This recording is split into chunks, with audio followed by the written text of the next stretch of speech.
Hello student, ಈ ಒಂದು ವಿಡಿಯೋದಲ್ಲಿ ನಾವು ನಿಮ್ಮ ಮ್ಯಾನೇಜ್ಮೆಂಟ್ ಅಕೌಂಟ್ ಅಥವಾ ಫೈನಾನ್ಷಿಯಲ್ ಮ್ಯಾನೇಜ್ಮೆಂಟ್ ಸಬ್ಜೆಕ್ಟ್ನಲ್ಲಿ ಬರುವಂಥ ಕಾಸ್ಟ್ ಆಫ್ ಪ್ರಿಫರೆನ್ಸ್ ಶೇರ್ ಮೇಲೆ ಪ್ರಶ್ನೆ ಕೇಳಿದಾಗ ಯಾವ ರೀತಿ ಉತ್ತರವನ್ನು ಬರೀಬೇಕು ಅನ್ನೋದ್ರ ಬಗ್ಗೆ ಡಿಸ್ಕಷನ್ ಮಾಡೋಣ. ಸೊ ನಾ ಇಲ್ಲೊಂದು ಎಕ್ಸಾಂಪಲ್ ತೊಗೊಂಡಿದ್ದೀನಿ. A company issues 2008% preference shares. ಒಂದು ಕಂಪನಿ 2000 ಪ್ರಾಶಸ್ತ್ಯದ ಷೇರುಗಳನ್ನು ಬಿಡುಗಡೆ ಮಾಡ್ತಾ ಇದೆ. ಫೇಸ್ ವ್ಯಾಲ್ಯೂ ಅದರ ಮುಖಬೆಲೆ 100 ಈಚ್, ಒಂದರ ಬೆಲೆ ₹100. 8% ಅನ್ನೋದು ಅದರದ್ದು dividend rate. Cost of issue is ₹2 per share. ಒಂದು ಶೇರಿನ ಕಾಸ್ಟ್ ಖರ್ಚು ₹2 ಇದೆ. Calculate cost of preference share. Cost of preference share ಕಂಡಿಡಿ ಅಂತ ಹೇಳಿ, A if shares are issued at par, B issued at premium 10%, C issued at discount 6%. So ಈ ರೀತಿ ಪ್ರಶ್ನೆ ಕೇಳಿದಾಗ ಇದನ್ನ 3 ಬಾರಿ ಆನ್ಸರ್ನ ಸಾಲ್ವ್ ಮಾಡಬೇಕು. ಪಾರ್ಗೋಸ್ಕರ, ಡಿಸ್ಕೌಂಟ್ಗೋಸ್ಕರ, ಪ್ರೀಮಿಯಂಗೋಸ್ಕರ.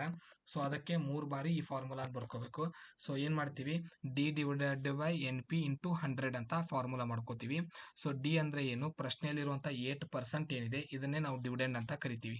ಸೊ ಪ್ರಶ್ನೆಯಲ್ಲಿ ಪ್ರಿಫರೆನ್ಸ್ ಶೇರ್ಗಡೆ ಹಿಂದ್ಗಡೆ ಒಂದು ಪರ್ಸೆಂಟೇಜ್ ಕೊಟ್ಟಿರ್ತಾರೆ, ಅದನ್ನ ಡಿವಿಡೆಂಡ್ ಅಂತ ಕರಿತೀವಿ. ಸೊ ಎನ್ ಪಿ ಏನಿದೆ ಇದನ್ನ ನಾವು ಕಂಡುಹಿಡಬೇಕು.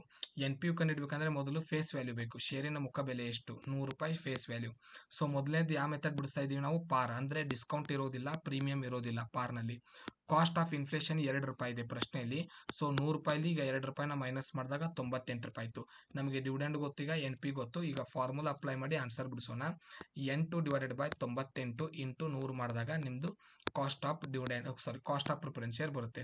ಸೊ ₹8 ಡಿವೈಡೆಡ್ ಬೈ ₹98 ಇಂಟು 100 ಮಾಡಿದಾಗ 8.16% ಇದು cost of preference share at par ಇದ್ದಾಗ ಆಯ್ತು.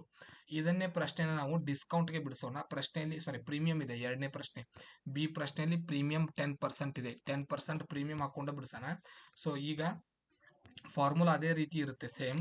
ಡಿವಿಡೆಂಡ್ ಏನಿದೆ ಇದು ಆಲ್ರೆಡಿ ಪ್ರಶ್ನೆಯಲ್ಲಿ ಕೊಟ್ಟಿರೋದೆ 8%. ಪ್ರಿಫರೆನ್ಸ್ ಶೇರ್ ಹಿಂದ್ಗಡೆ ಇರುವಂತಹ ಪರ್ಸೆಂಟೇಜ್ ನಾವು ಡಿ ಅಂತ ಕನ್ಸಿಡರ್ ಮಾಡ್ತೀವಿ, ಅದನ್ನೇ ಡಿವಿಡೆಂಡ್ ಅಂತ ತಗೊಂತೀವಿ. ಫೇಸ್ ವ್ಯಾಲ್ಯೂ ಅಂದ್ರೆ ಶೇರಿನ ಬೆಲೆ ಇರುತ್ತಲ್ಲ ಈಚ್, ಅದನ್ನ 100. ಸೊ ಈ ಪ್ರಶ್ನೆ ನಾವು ಪ್ರೀಮಿಯಂ ಅನ್ಕೊಂಡು ಬಿಡಿಸ್ತಾ ಇದೀವಿ, ಅದಕ್ಕೆ ಡಿಸ್ಕೌಂಟ್ 0 ಹಾಕ್ತೀನಿ. ಪ್ರೀಮಿಯಂ ಕ್ವಶನ್ ಅಲ್ಲಿ 10% ಇದೆ. ಸೊ ₹100 ಮೇಲೆ 10% ಮಾಡಿದಾಗ ₹10 ಬರುತ್ತೆ. ಕಾಸ್ಟ್ ₹2 ಇದೆ. ಸೊ 100ಗೆ ಪ್ಲಸ್ 10 ಮಾಡಿದಾಗ 110, ಅದರಲ್ಲಿ -2 ಮಾಡಿದಾಗ 108. ಈಗ ನಮಗೆ ಡಿ ಮತ್ತು ಎನ್ ಪಿ ಎರಡು ಸಿಕ್ತು. ಫಾರ್ಮುಲಾದಲ್ಲಿ ಅಪ್ಲೈ ಮಾಡಿ ಬಿಡಿಸೋಣ.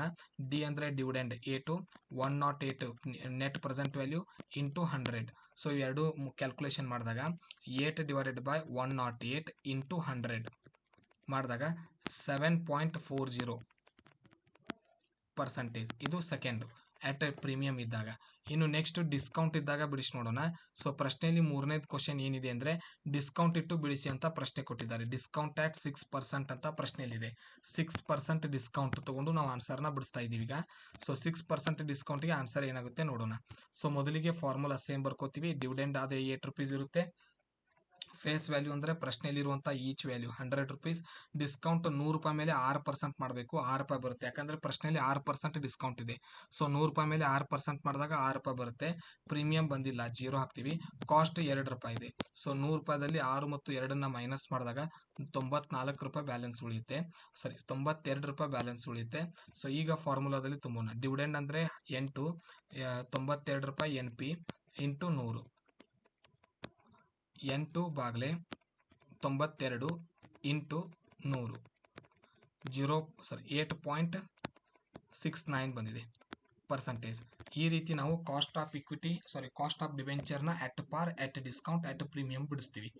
ಮುಂದಿನ ಟಾಪಿಕ್ನಲ್ಲಿ ಮತ್ತೊಂದು ವಿಡಿಯೋದಲ್ಲಿ ಸಿಗೋಣ. ಧನ್ಯವಾದಗಳು.